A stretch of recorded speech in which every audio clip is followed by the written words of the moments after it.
Hip-hop is a populist form of art and expression, forever for the people and by the people.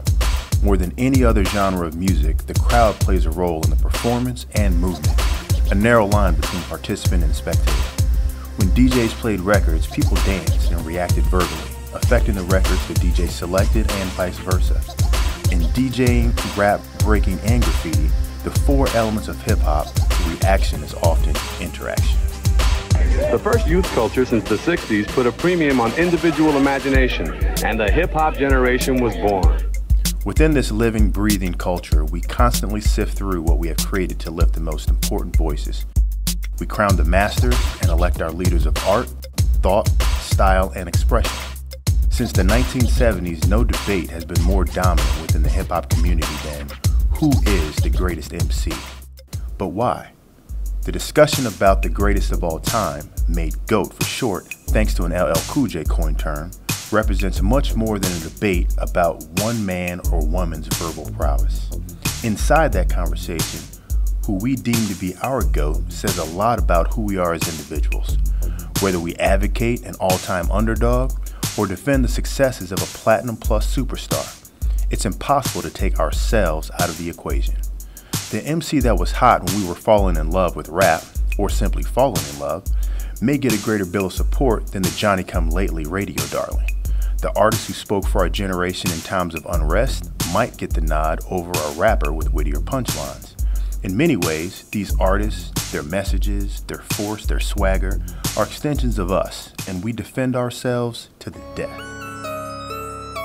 Today's discussion changes tomorrow with the times, the message, the cast of characters, and the growing storyline of the culture. Sales may or may not stack up against influence. Charts and awards can be an incomplete reflection of history. Some artists drop the mic, for whatever reason, before their time, never wavering.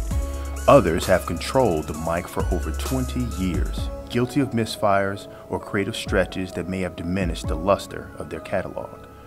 Those who saw the pioneering performances have a perspective that others might not grasp. Heads who witnessed the reign of an artist 20 years ago before rap's mainstream breakthrough may have an insight that's not palpable through YouTube or coffee table books.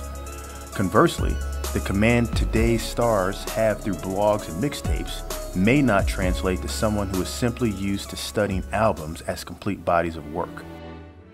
For an art and craft so young, some may think the argument is premature. But the debate rages from barbershops to salons, lunchrooms, to chat rooms, bars to buses. And the conversation is just that, a dialogue, never one-sided, regularly crossing generation, gender, race, religion, region, and other lines. Like debating the greatest fighters or championship teams or films, this GOAT discussion has had no concrete conclusion, no verdict. All that we have is evidence, argument, and rhetoric. But what if the conversation was held amongst millions of true hip-hop fans? Could they collectively determine the greatest MC of all time?